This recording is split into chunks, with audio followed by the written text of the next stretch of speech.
Good evening everyone, it's me Chandakla here, and today we will start chapter number 5, that is upthrust, Archimedes principle and flotation, in which our first section is about upthrust and Archimedes principle. So as the name indicates, upthrust, thrust means force, which we have already learned in chapter number 4. Up means in upward direction, that means any force which is acting in upward direction is known as upthrust. Here, first of all, we are going to study this upthrust force in fluids only. That means the upthrust force is exerted only by fluids, and you know that in fluids you include both things, that is liquids also and gases also. That means from our daily experience, we have felt that when we take an empty plastic can be, I am talking plastic because any light object, if we will put on the surface of any liquid, let it be water, that means if we will put a plastic can on water surface, then we know that it floats. That means only a very little portion of it is inside the liquid, its maximum portion is on the surface of the liquid and it will be floating. Now if you have to submerge that plastic can inside the water, then you have to apply a force from upward. That means if you have here one container in which you have kept some water and you have kept here one plastic can, but it was actually floating only, it was floating on the surface of the water, only a very less portion inside it. If you will press it from upside, that means if you will apply one force, then it can move inward. That means to submerge it into the liquid, you will have to apply a force. First point. Second point is, as you reach to larger depth, or you can say height, that we have already discussed in 4th chapter, then you have to apply more force. That means as you move downwards, you have to apply more force. That means the first thing is you have to apply force. Second thing is you have to apply more force. Third one more thing is, then let's suppose your cane has reached here. Now if you have to keep this can here itself, then you have to constantly apply one force on it. As soon as you will remove this force, your can will come back on the surface in the previous state. That means you need a continuous force also. And here in this condition, your palms can easily feel this force. That means your palms will feel that something is exerting force on them. That means what? That means here two things are happening. One thing is you are applying the force to make it submerge, and second thing is somebody is applying force just opposite to you. Your force will be experienced by this plastic can only, not by your palms, but still your palms are feeling one force. That means actually someone is applying force on your palms, and that force is applied actually by this liquid. If you are saying it water, that means the water is applying a force in just opposite direction to yours. Your force will be felt by this cane, and the force exerted by water will be felt by you, and this force which is exerted by water or liquid is known as upthrust, buoyant force, or force of buoyancy. Okay, so this force, that means the force exerted by fluids I am writing here. That means we will include both the things, liquids also and gases also. Force exerted by fluids is known as upthrust, but this is true only in submerged condition. That means if you want to move the object inside the liquid, then you will feel it. Okay, now the thing is, in this chapter we will mainly discuss about liquids. That means all the examples and all the verifications, experiments we will discuss, whatever we will discuss, that we will discuss only with respect to liquids. But that doesn't mean that gases do not exert buoyant force.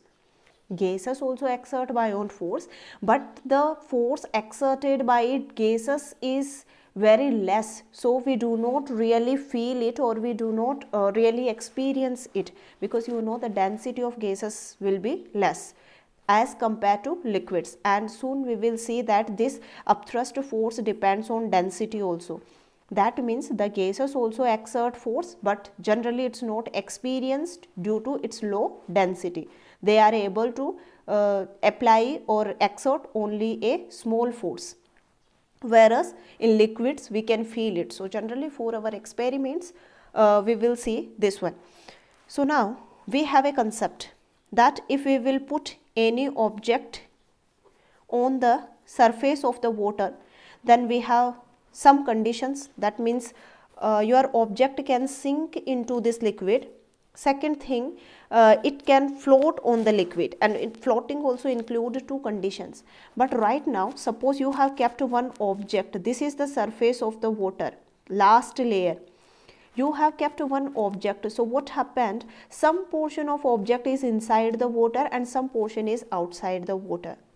Now this object will experience two forces. Now you see, the first force is automatically the weight of the object. No doubt how much light object you have taken, but you cannot say that its weight is 0. Since any object cannot have its mass 0, so then automatically it cannot have weight 0. So more or less, but it will have some weight. And we know that the weight acts at the center of gravity. That means the center of this object, if it is a one particular definite shaped object. Otherwise we have some other methods to find out the weight that we will not discuss here.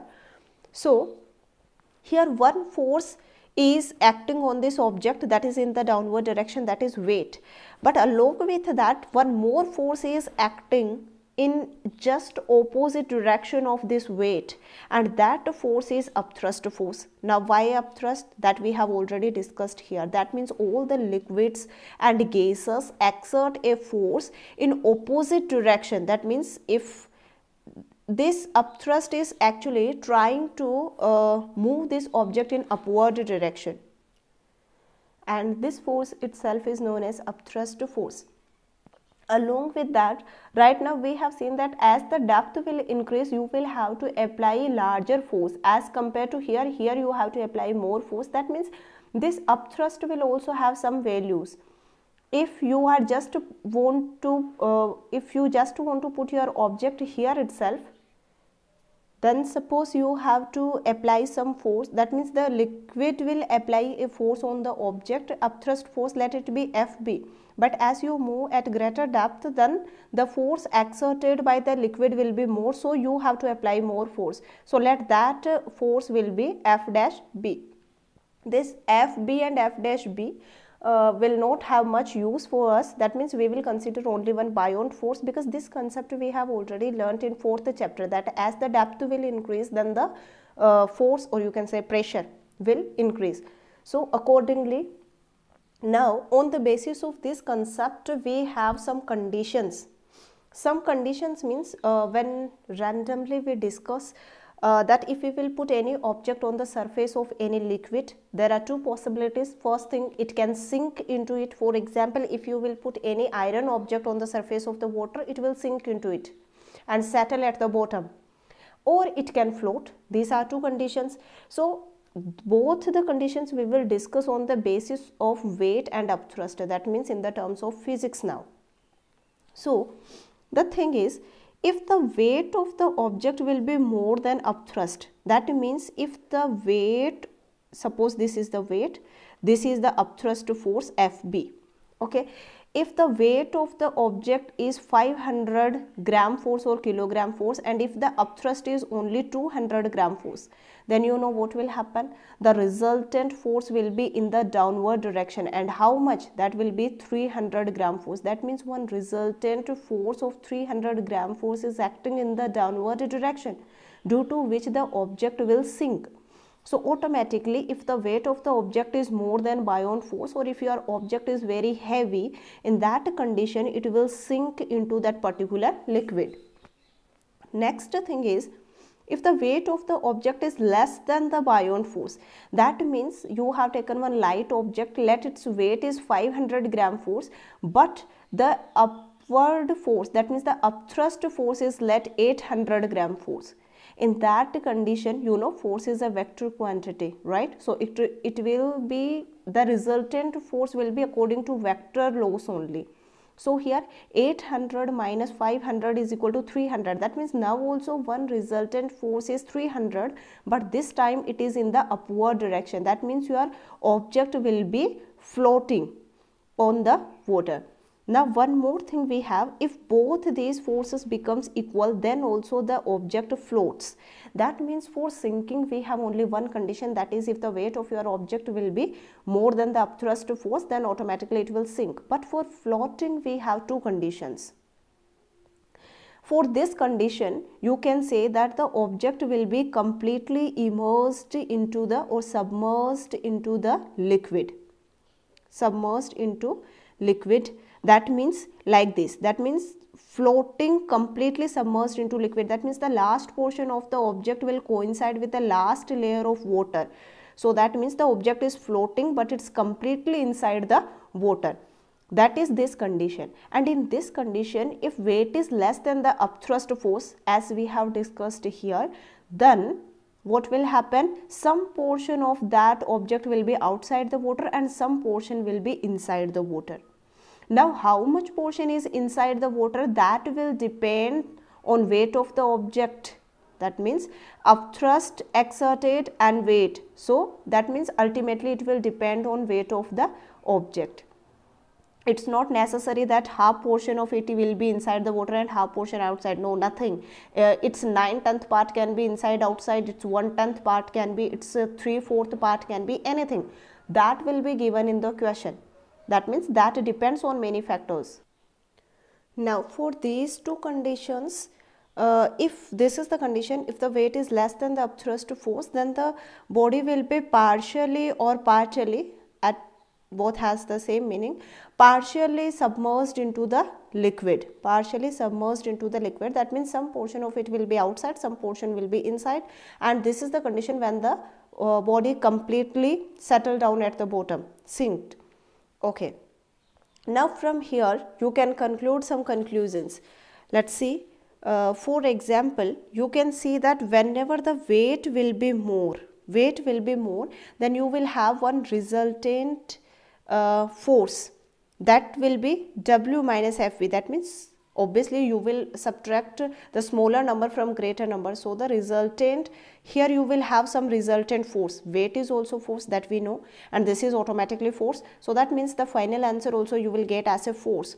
Same way, if the weight will be less than FB, then this time your FB is greater. So ultimately you have a final answer that is in the form of FB. And the third condition, they will neutralize each other. So here we don't have much conditions. Okay, so that means what we have learnt? We have learnt all the fluids exert a force in opposite direction. As outside we have a force of friction. That means if any object is moving on a smooth surface, then some force will be acting against its motion.